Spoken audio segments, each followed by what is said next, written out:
আসসালামু আলাইকুম everyone, welcome back to my channel. আজকে আপনাদেরকে একটা মাছের রেসিপি করে দেখাচ্ছি, আর সেটা হচ্ছে রূপচাঁদার ফ্রাই অথবা রূপচাঁদা মাছের দো পেঁয়াজা বলা যেতে পারে। আর এই রূপচাঁদা মাছটা কিন্তু অনেক মজার একটা মাছ। এই মাছটাকে যেভাবেই রান্না করা হোক না কেন, এটা কিন্তু খেতে অনেক মজার হয়। তো যাই হোক, যে যেটাই বলুক না কেন, আমি এই মাছটা যেভাবে রান্না করি সেটাই আপনাদের সাথে আজকে শেয়ার করছি। মাছ রান্না করার জন্য আমি আজকে এখানে 3টা মাঝারি সাইজের রূপচাঁদা মাছ নিয়েছি। আমি এখানে 1 কেজি থেকে একটু বেশি মাছ নিয়েছি।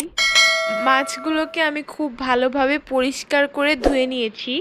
মাছের পাখনাগুলোকে আমি কেটে ফেলেছি, আর মাছের লেজটাকেও আমি কেটে ফেলে দিয়েছি।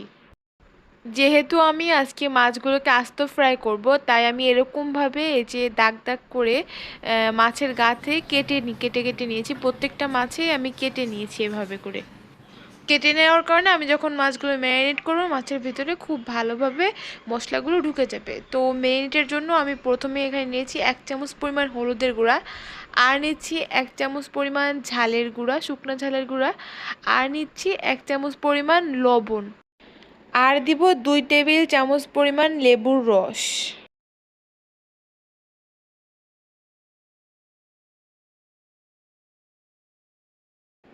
লেবুর রসটা দিয়ে আমি খুব ভালোভাবে সব মশলাগুলো একসাথে মিক্স করে নিব।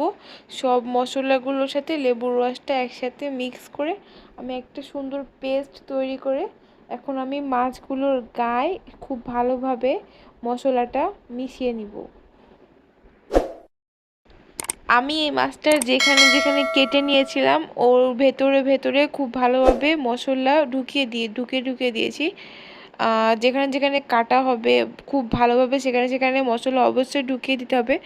মোট কথা হচ্ছে মাছটার গায়ে যতটুকু সম্ভব, যেভাবে সম্ভব মশলা ভালোভাবে মিশিয়ে দিতে হবে, যাতে করে কোথাও যেন ফাঁকা না থাকে। আমি মাছগুলোকে আধা ঘন্টার জন্য ম্যারিনেট করার জন্য রেখে দিয়েছি। এখন আধা ঘন্টা পর আমি একটা প্যান গরম করে এর ভিতরে আধা কাপ পরিমাণ তেল দিয়েছিলাম। তেলটা গরম হয়ে আসলে এখন আমি সব 3টা মাছই এর মধ্যে দিয়ে আমি মাছের 2 সাইডই 5 থেকে 6 মিনিট করে ভেজে নিব। মাছগুলো ভাজার সময় অবশ্যই এই চুলার হিটটা মিডিয়াম আঁচে রেখে ভাজবেন। অতিরিক্ত হাই হিটে দিলে কিন্তু মাছগুলো পুড়ে যাওয়ার সম্ভাবনা থাকতে পারে। এই জন্য মাছগুলা মিডিয়াম আঁচে রেখে ভাজার চেষ্টা করবেন। আপনি যে চামচ বা খুন্তি দিয়ে মাছগুলো ভাজবেন, চেষ্টা করবেন একটু চেপে চেপে দেওয়ার, যাতে করে তেলটা যেন মাছের গায়ে ভালোভাবে লাগে, মাছের ভেতরে যেন ভালোভাবে ঢুকতে পারে। আমি মাছের এই সাইডটা প্রায় 5 মিনিট করে ভেজে নিয়েছি। এখন আমি মাছগুলোকে উল্টে দিচ্ছি, এই সাইডটাও 5 মিনিট করে 3টা মাছই ভেজে নেওয়ার জন্য।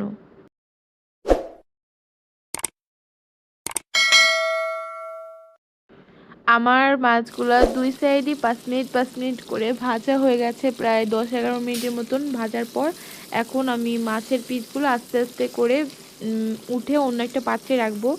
সাবধানে উঠাতে হবে যেন মাছগুলা কোনোভাবে ভেঙে না যায়, ও সেদিকে খেয়াল রাখতে হবে।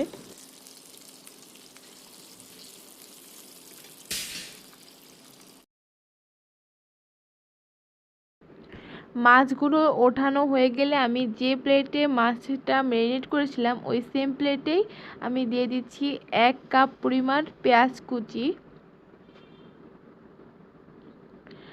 আর সাথে দিচ্ছি মরিচ, আস্ত কাঁচা মরিচ আমি দিব 4টা মরিচ দিয়েছি, আমি মাঝখান থেকে কেটে দিয়েছি।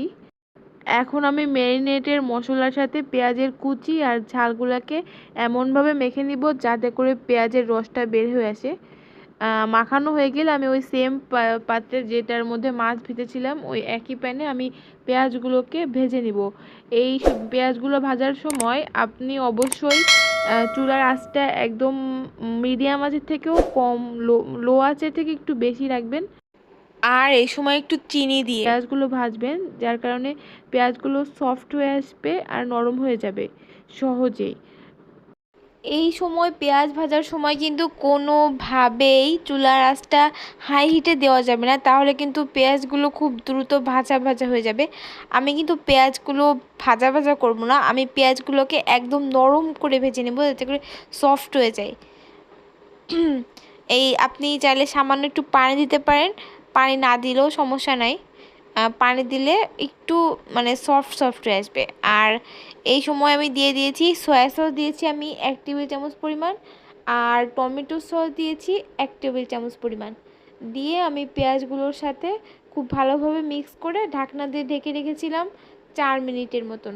4 মিনিটের মতন লো আঁচে রাখার পর আমি একটু উঠিয়ে নেড়ে চেড়ে আবারও একদম লো আঁচে রেখেছিলাম 5 মিনিটের মতন। 5 মিনিট পর দেখুন আমার পেঁয়াজগুলো একদমই সুন্দর, একদম পারফেক্ট সফট হয়ে গেছে। পেঁয়াজগুলো কিন্তু অতিরিক্ত কড়া করে ভাজা ভাজা শক্ত শক্ত হয়ে যায়নি, আবার একেবারে কাঁচা কাঁচাও না, একদম পারফেক্ট খাওয়ার জন্য যেটা সেটাই হয়ে গেছে। রূপচাঁদা মাছ কিন্তু আসলে এমনিতেই মানে জাস্ট লবণ হলুদ দিয়ে মেখে তেলে ভেজে খেলে সেটা এমনিতেই অনেক মজা লাগে। আমি এভাবে করছি, এটা মানে শুধু শুধু খাওয়ার জন্য রূপচাঁদা ফ্রাই যেটাকে বলা হয়, ওভাবে করে ভেজে নিলে রূপচাঁদা ফ্রাই, যেটা শুধু শুধু বিকালের নাস্তার জন্য। আর আমি এখন যেটা করছি সেটা আপনি যে কোনো মেহমান আসলে যে কোনো জায়গায় পরিবেশন করতে পারবেন ভাত দিয়ে খাওয়ার জন্য। পেঁয়াজগুলো একটু এবার নেড়ে চেড়ে ভাজা ভাজা হয়ে আসলে আমি এখন মাছগুলো দিয়ে মাছের সাথে খুব ভালোভাবে পেঁয়াজগুলো মিশিয়ে নিব। আমি মাছের 2 সাইডেই পেঁয়াজগুলো খুব ভালোভাবে মিশিয়ে দেব। প্রথমে এই সাইডে দিচ্ছি, তারপর আবার যখন মাছগুলো উল্টে দিব তখন আবার ওই সাইডেও পেঁয়াজগুলো ভালোভাবে মিশিয়ে দিব। এখন আমি ঢাকনা দিয়ে ঢেকে রেখে দিব একদম লো আছে 4 মিনিটের জন্য। 4 মিনিট পর আমি মাছগুলো আবারও উল্টে দিব, উল্টে আমি এই সাইড থেকেও পেঁয়াজগুলো দিয়ে দিব। মাছের গার সাথে খুব ভালোভাবে মশলাগুলো খুব ভালোভাবে লাগিয়ে লাগিয়ে দিব। এই সময় লো আঁচে রাখার কারণে মাছগুলো একটু নরম হয়ে আসে, যার কারণে মাছটা একদম পারফেক্ট স্বাদটা চলে আসে, যেটা খেতে একেবারে অসাধারণ। আপনি এভাবে একবার বাসায় ট্রাই করলেই বুঝতে পারবেন আসলে এটা খেতে কতটা মজা। যাই হোক, দেখুন এটা হচ্ছে আমার মাছটা মানে রান্নার কমপ্লিট হওয়ার পর জাস্ট ফাইনালি লুকটা। এটা কিন্তু এমনিতে খেতে আসলেই খুবই মজা, খুবই অসাধারণ। আপনি একবার বাসায় ট্রাই করলে বুঝতে পারবেন। যাই হোক, আপনাদের কাছে আমার রেসিপিটা কেমন লেগেছে জানি না। যদি আপনাদের কাছে আমার রেসিপিটা ভালো লাগে, আশা করি আপনাদের কাছে ভালো লাগছে।